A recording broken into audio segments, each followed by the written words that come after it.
ദൈവത്തിൻ്റെ ധന്യതിരുനാമം മഹത്വപ്പെടുമാറാകട്ടെ. ബഹുമാന്യരായ വൈദിക ശ്രേഷ്ഠരെ, പ്രിയ അധ്യാപകരെ, കൂട്ടുകാരെ, ഏവർക്കും എൻ്റെ സ്നേഹവന്ദനം.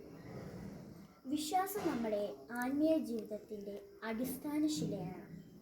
വിശ്വാസമില്ലാതെ ദൈവത്തെ പ്രസാദിപ്പിക്കാൻ കഴിയില്ല എന്ന് എബ്രായർക്ക് എഴുതിയ ലേഖനം 11:6 ബൈബിൾ പഠിപ്പിക്കുന്നു.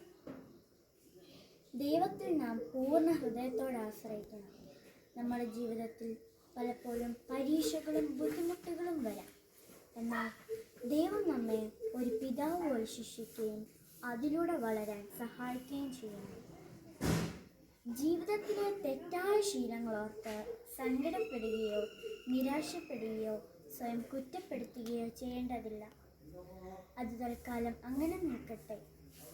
പകരം നല്ല ശീലങ്ങളും നന്മ നിറഞ്ഞ പ്രവൃത്തികളും ജീവിതത്തിൽ തുടങ്ങുകയാണ് വേണ്ടത്. അപ്പോൾ തിന്മയായ ശീലങ്ങൾ തനിയെ വിട്ടുമാറും. ഇരുട്ടിലായിപ്പോയവൻ ഇരുന്ന് കരയുകയല്ല വേണ്ടത്, ചെറിയ ചെറിയ ദീപങ്ങൾ കൊളുത്തി വയ്ക്കുവാൻ തുടങ്ങുക. വിശ്വാസം പ്രവൃത്തികളില്ലാതെ നിർജീവമാണ്.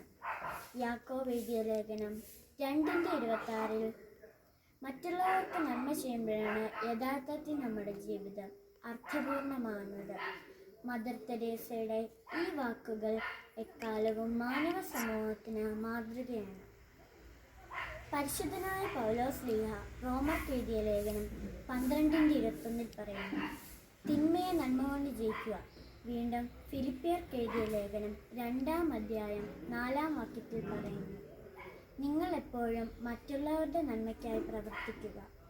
ഈ വാക്യങ്ങൾ നന്മ ചെയ്യുവാനും മറ്റുള്ളവരുമായി സ്നേഹത്തിലും സമാധാനത്തിലും വർദ്ധിക്കുവാനും നമ്മെ പ്രോത്സാഹിപ്പിക്കുന്നു.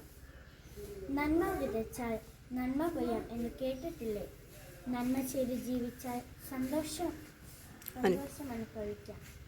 വിശുദ്ധ മത്തായി 7:17 യേശു പറഞ്ഞു, നല്ല വൃക്ഷം നല്ല ഫലം കൊണ്ടുവരും.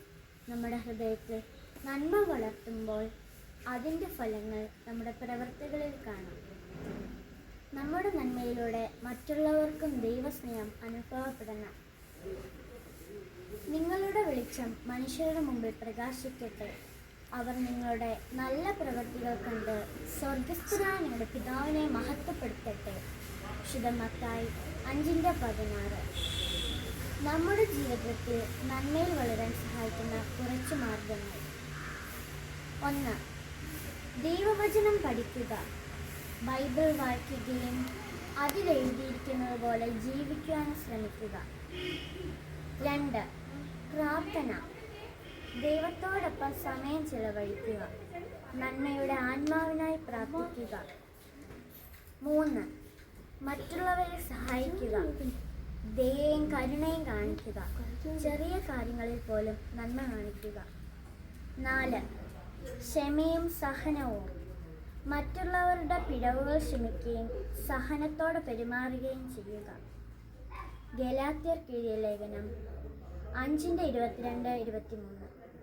ആത്മാവിൻ്റെ ഫലമോ സ്നേഹം, സന്തോഷം, സമാധാനം, ദീർഘക്ഷമ, ദയ, പരോപകാരം, വിശ്വസ്തത, സൗമ്യത, ഇന്ദ്രിയജയം. ഇവ നമ്മുടെ ജീവിതത്തിൽ നല്ല പ്രവൃത്തികൾ ചെയ്യാൻ സഹായിക്കുന്നു. അങ്ങനെ നമ്മുടെ ജീവിതം ദൈവത്തിന് ഇഷ്ടമായിരിക്കാൻ, നന്മയിൽ വളരാൻ ദൈവം നമുക്ക് ശക്തിയും അനുഗ്രഹവും നൽകട്ടെ. നന്ദി.